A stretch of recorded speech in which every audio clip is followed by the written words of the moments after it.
We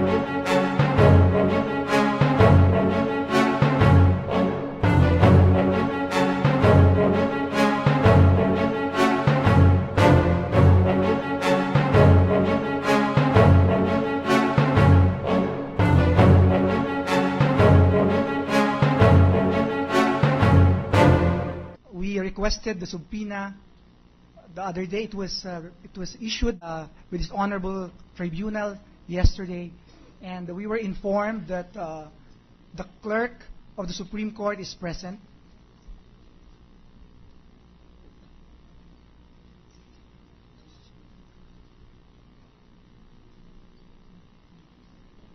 Will you please state into the record the first witness that you want to call, and let's see whether they have answered the subpoena.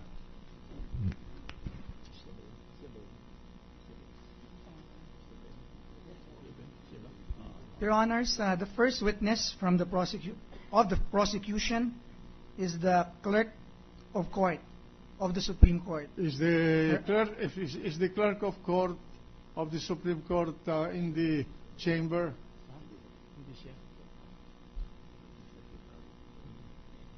The name is Miss Enriquetta Vidal, Your Honors.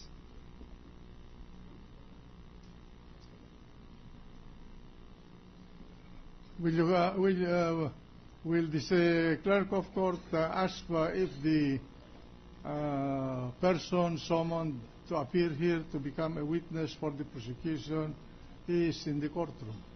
We were informed, Mr. Senate President, that she was in the holding room a few minutes ago. Will you please, may I request She's the here. page to bring her inside the courtroom and administer the oath to her?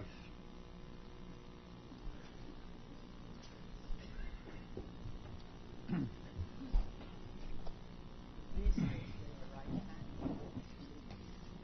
You, Attorney Enriquetta Vidal, I, Enriquetta Vidal, swear swear that the evidence you will give in the case pending between the Philippines and Chief Justice Renato C. Corona that the evidence that I will be giving in the impeachment of the Chief Justice Renato C. Corona shall be the truth, shall be the truth, the whole truth, and nothing but the truth. nothing but the truth. So help you God. So help me God.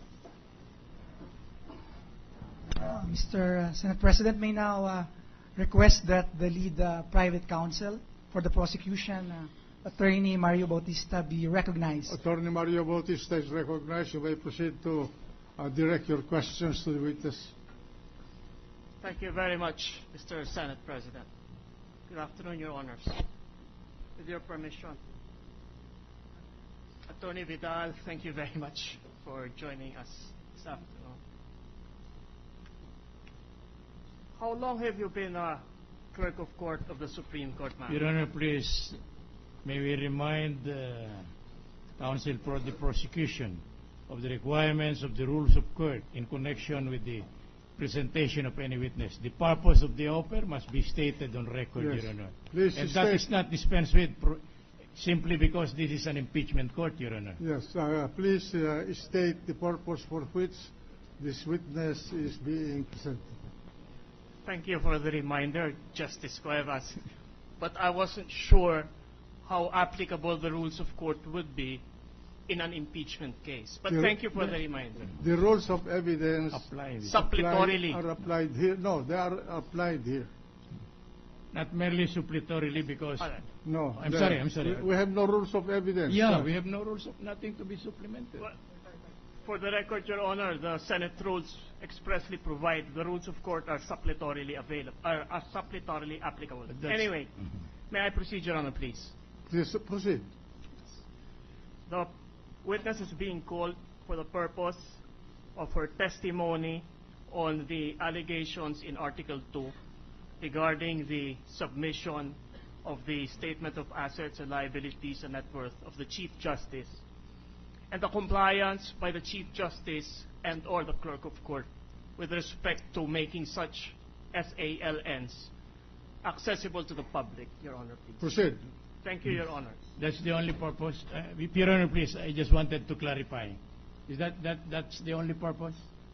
So that we can properly object, Your Honor, and utilize our objection to prevent elicitation of further testimony, not on the basis, not pursuant to the purpose, Your Honor. May I remind counsel that the purpose has been stated already, and if in the course of the direct examination an objection is proper, then the objection be made. Thank you, Your Honor. Thank you, Your Honor. May I proceed? Thank you. I think I asked a question earlier, ma'am. How long have you been a clerk of court of the Supreme Court? I have been the clerk of court of the Supreme Court since September 24, 2010. 2010. Yes. Before you became clerk of court of the Supreme Court, can you give us briefly a history of your employment and professional background, please? I was the division clerk of court of the first division before I became the clerk of court of the N-Bank. How long were you division clerk of court, madam? I was division clerk of court sometime in 2005. And prior to that, what was your position in the Supreme Court? I was the assistant division clerk of court. For how long, madam? Since Nasaan ba yung notebook? 1994. I'm not very sure about the dates. And prior to that, as assistant clerk, division clerk of court, what were you, ma'am? I held the position of assistant chief of the administrative office of the Supreme Court. And prior to being the assistant chief of the administrative office of the Supreme Court, what position did you hold, if any? I held several positions. I work with several justices of the Supreme Court, like as a legal researcher. I work with then Associate Justice Hilario Davide Jr. I also work with Associate Justice Rodolfo Nocon.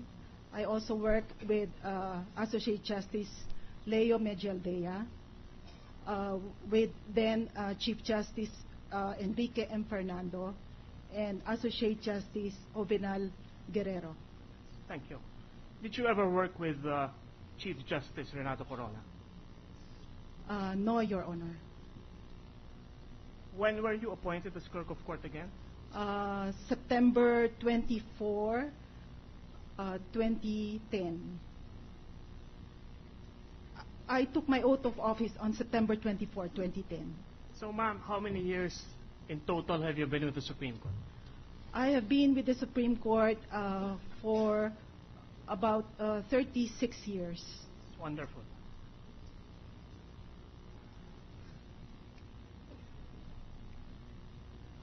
You're of course aware that under Republic Act 713, the SAL-N of the justices of the Supreme Court are submitted to you. Yes, Your Honor. Do you keep a file of these SAL-N? Yes, our office keeps a file of the SAL-N. Can you tell us step by step the process by which a SAL-N is submitted or initiated for submission to your office by a specific justice?